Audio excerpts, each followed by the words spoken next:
kauli ya mwisho ya chama chetu na mwelekeo tutakaochukua kama serikali itakuwa haijasikiliza. Kwa ndani ya siku 60 tutaita kamati kuu. Baraza kuu Kamati kuu imepokea taarifa kuhusu hatua ya serikali kulifungia kanisa la Glory of Christ, kanisa la ufufuo na uzima linaloongozwa na Askofu Gwajima. Hatua hii ya kulifungia kanisa lote nchi nzima ni batili, maana inawakosesha fursa waumini wa kanisa hilo kuabudu Mungu wao alichokisema Askofu Gwajima, na kupelekea serikali kuchukua hatua za kulifungia kanisa. Ni ukweli mtupu kuwa swala la utekaji na uwepo wa magenge ya uhalifu ndani ya mfumo wa vyombo vya ulinzi na usalama lisha amani ya taifa letu. Kabla ya mwisho, ovu ni kuhubano ambaye mbele yake kulikuwa na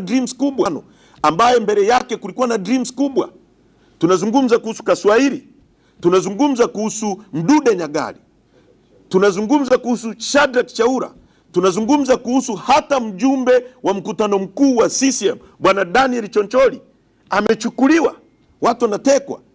Leo askofu anatoka anakemea utekaji, anafungiwa kanisa, anaambiwa anafanya siasa.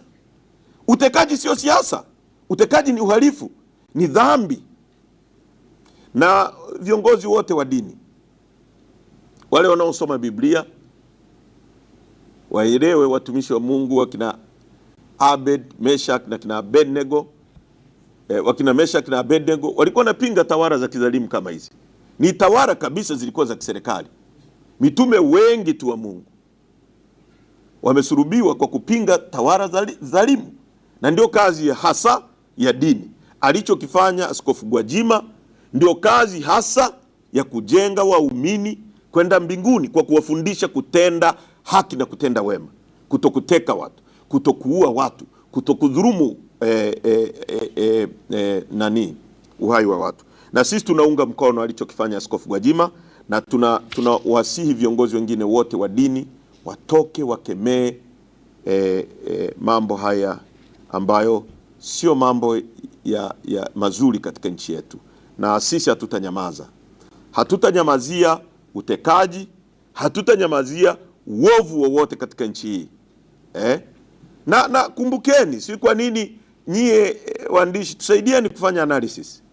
Huyu Askofu Gwajima miezi kama 5-6 iliyopita alikuwa anazunguka nchi nzima, anafanya mikutano ina watu 5,000, 6,000, 10,000, anaimba mama oye, watu wanapunga mkono, wanaounga mkono mama.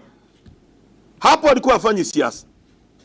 Hapo dini ilikuwa haiingilii siasa, kama alivyosema baba askofu Bagonza kwamba wakisema mama anaupiga mwingi, hapo hakuna siasa. Wakisema anaupiga mchache, hapo dini imeingia kwenye siasa. Askofu Gwajima alivyokuwa anasema mama hoye nchi nzima, hiyo ilikuwa vizuri kabisa. Leo Askofu Gwajima anasema mnateka watu, mnapoteza watu, Nongwa. Hatuwezi kubali. Hii nchi sio ya kikundi cha watu wanaoleta uhuni. Ndio maana tutawapinga. Na mwisho ninawasihi wanachadema na Watanzania kwa ujumla kuwa Chadema ni chama pekee kinachoweza kuaminika katika kuwasemea mambo ya Watanzania. Tunachokipigania kina faida sana katika taifa hili. Ukweli unabaki kuwa ukweli.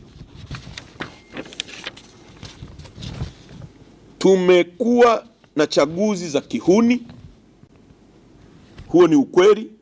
Tumekuwa na chaguzi zenye mauaji, huo ni ukweli. Tumeshuhudia uoga, uragai mwingi katika michakato ya uchaguzi, huo ni ukweli. Tumeshuhudia wagombea wa vyama mbalimbali vya upinzani wakienguliwa kwa hila za Chama cha Mapinduzi, huo ni ukweli. Tumeshuhudia uchaguzi ukikosa maana na kutokuaminika, huo ni ukweli. Sisi Chadema tunasema tutawaunganisha Watanzania ili wapaze sauti zao kuiambia serikali izingatie, ione umuhimu, isifanye masihara kuwa mabadiliko yanayotakiwa kwenye mfumo ya uchaguzi yatakuwa ni sababu ya kuendelea kulinda amani ya nchi hii.